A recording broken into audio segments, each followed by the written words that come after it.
Look who it is. Look who it is at Leversham. We found the celebrity. We found Piglet and his engine, Lucie. Piglet, thank you so much for joining us here on the footplate of your very own engine, right? No problem, yeah. Welcome to the footplate, Lucie.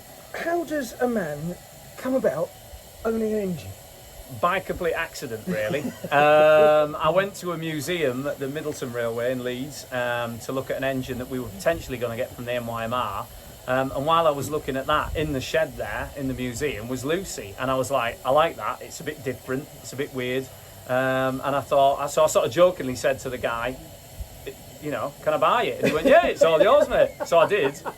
Told the wife that I bought a small steam engine. She didn't say no. So there we are. And here we are 4 years later, all restored, finished and done. And she's like brand new. It's looking fabulous. I mean, genuinely fabulous. So well done. And also, thanks to your wife for not saying no. Yeah, absolutely, yeah. And throwing you out. Yeah. But now you've got this lovely engine. Yeah. And of course, now she's a very small engine, right? She's called Lucie. Yeah, she's called Lucie. She's an industrial shunting loco, but unusually this one was used as a tram when it was first made, only for a couple of years in Brussels, running in and out of the city centre to a cemetery, out of all things, and it used to have a funeral train behind it, and it ran out to a 𝙎𝙊𝘾𝙄𝘼. Like the Necropolis Railway in South West London. Absolutely, yeah, exactly like that, yeah. But then it was re-gauged to meter gauge, so that she was no good then. So she was sold on to a sugar factory where she worked pulling sugar beet wagons in and out of a factory. But yeah, these were normally a sort of standard industrial shunter in Europe, and they built about 800 of them altogether. 352 of this class, the Type 4. There was a Type 1, which is really small, and then the Type 5, which is a bit bigger than this. Okay. Quite like one of them if you ever see one for sale. So. Heard it here first. If you've got a Type 5, I mean, you know, you've found a man here, you've found a buyer. So how did it end up in Britain? It was bought over by a chap called Dr. Paul Waters for a guy who bought it, 𝙎𝙐𝘽𝙎𝘾𝙍𝑰, and he was involved. He owned Jensen Cars, and it was restored at Dorothea Restorations back in about 1986, 87, and it ran for 10 years. It was his little pet. It started at Peak Rail, then it went to the Middleton Railway where it finished off, and then it sat in their museum for 20 years till I came along and restored it. Fabulous. Well, here it is at Leversham, and it's now your little pet, right? Yeah. So I suppose the thing now, I've been told there's a train that needs to come in to this platform, and we need to get ourselves out of the way, don't we? Yeah, we do. We've got a little freight train behind us, so we're going to move out of the platform now to allow the passenger trains to pass. Right. Because I don't want to be the one causing delays to all the main services. So we'll get on our way, we'll get out of the way, and we'll run up into a siding. Let's watch you do that, and then let's have a chat at the far end. Yep, no problem. Right. Where should I stand? Down here? Yeah. I'm going to stand down here. So if I stand down there in front of you, am I going to be in the way there? Was he giving us a nod, Simon? All right. There you go. Okay. All right.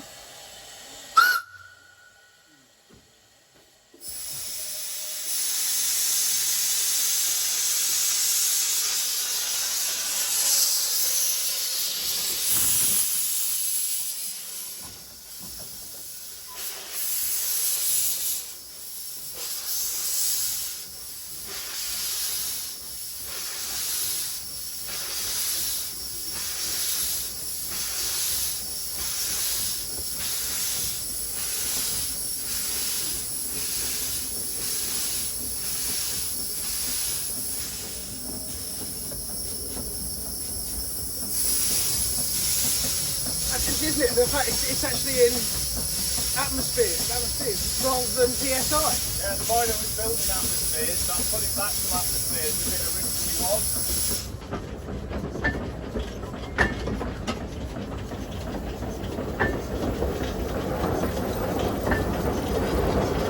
It's got the bar just in case I don't stop.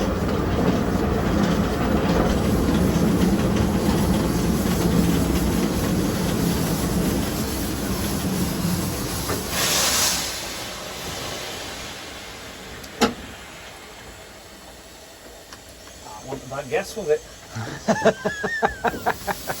I mean, it's not your first go at this, is it? No, I have driven it before once or twice.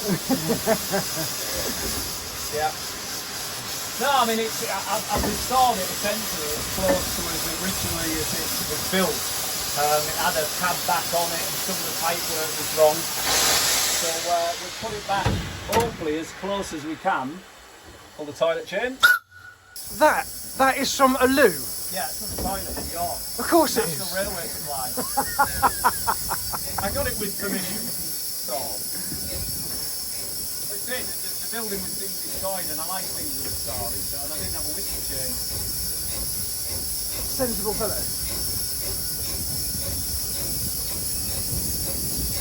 It's just like a real engine, really.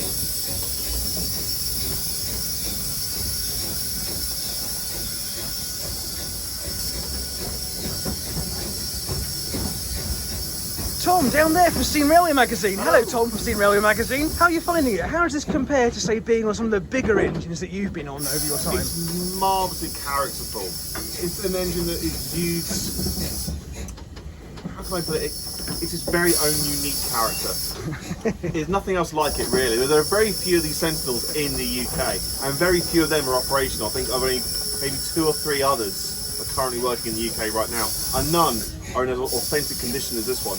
Piglet here has done a fantastic job. The fact that he's put pressure gauges back to original atmospheres. Look at that. And the fact that you've got the original cockerel insignia there is a wonderful, authentic touch. That reminds you of this engine's history and its heritage. I think you can tell that it's quite a draw. Look, people all along the platform over there. Look at that. Popular engine. So we're just putting this engine of the train into the siding now, so that the train going up or down can be clear. The down train can be clear. Oh, and here is on the camping coaches.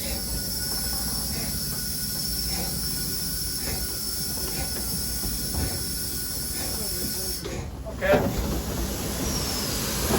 Now we've stopped. Well, definitely stopped.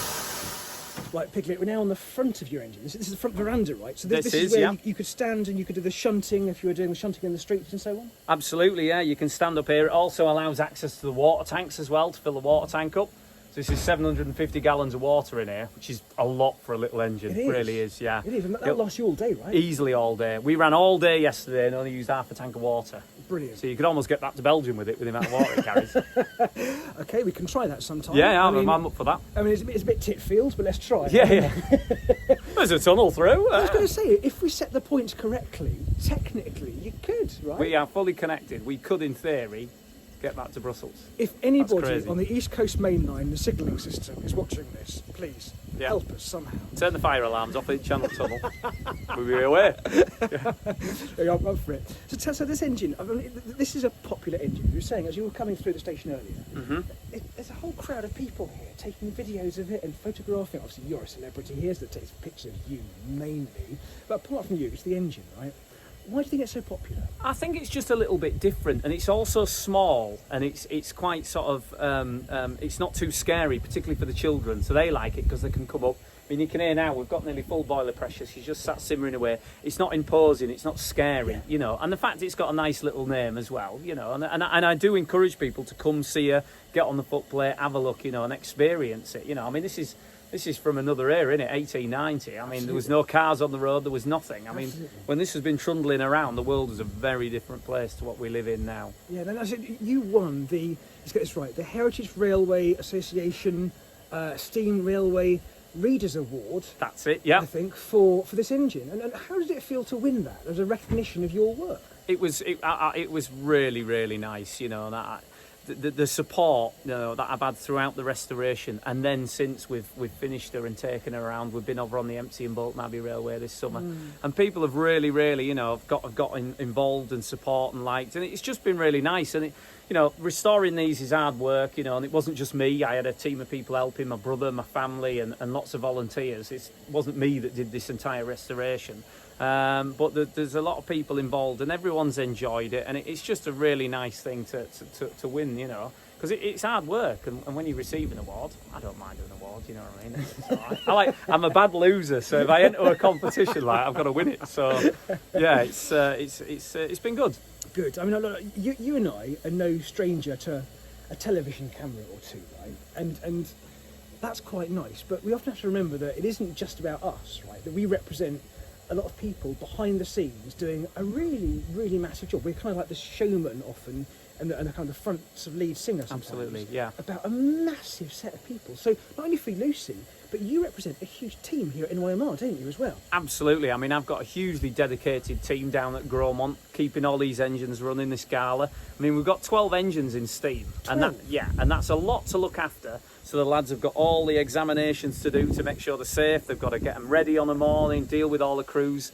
So yes, I'm here at the moment at 𝙎𝙬𝘽𝙎𝘾, but there's a team working really hard down at 𝙎𝙬𝘽𝙎, a dedicated team, and as well at carriage and wagon as well, and across all aspects of the railway. You know, you've got signallers, guards, ticket inspectors, the ladies in the cafe and the gents, and everybody everywhere is making this event happen. You know, and I am just a small gear in a big gearbox. It just happens that some of us have got bigger gobs. than the Yeah, rest yeah. of us. Well, there is that, yeah, and obviously it's the looks really. Good, isn't it? Why they like me on camera. Well, maybe for you. I mean, you know, you're one of the models of the railway. Absolutely. Who thought I'd be the first of the NYMR? But I'm not. I'm not. Honestly, it's just I'm a small part of a fabulous, dedicated team that you know that we all love this railway, and everybody who's here and works and volunteers for it. We've all got the same passion. That's why we do it. Absolutely. And I hope over the course of these next few videos we're doing for the NYMR and Steam Railway, you get to see some of the people behind it, because my goodness, there are so many people slogging their guts out just to ensure that A, we keep some of the past going, but B, people have a lovely time. That's no matter what their interest in history or the past, the future, people are just walking around with a smile on their face. Yeah, it's about giving you a good time, a good day out, isn't it? It is. Now, hang on, just looks like, just bear with you. Now, you have a star here, just behind me. What is this that I'm seeing? This is 48305, Piglet. So come over here, Piglet. Tell me, what is 43805? That's an LMS 8F. That's one we've got in from the Great Central Railway. Right. That's in for this gala, specifically for this event. Absolutely fabulous machine. I love an 8F. I've never actually operated one and looked after one. And it's just a really nice bit of kit. Suits our line superbly because it's a really good, strong freight engine. So for our 25 mile an hour running and our steep inclines of our railway, that's the machine for the job. So How many are coming in for this gala? we've got 3 visiting engines coming in for this gala. So we've got Tornado, we've got the 8F, and we've got Lady of Legend 2999 from Didcot. That's a very big wheels, early express passenger engine with giant wheels, very different from an 8F. But it seems to be doing all right. It's just gone up a 1 in 49 and making plenty of noise. So fingers crossed it performs well. So they're all good. They're all very different. They've all got their own character, but that's why we like to get different engines in and try them out. It's an experience for our crews and footplatemen, as well as the passengers and the people coming to see them work here. That's a very good point, isn't it? It's a very good point. Yeah. Right, let's get down off this and look at the engine. Yeah. That's not just Piglet. No worries.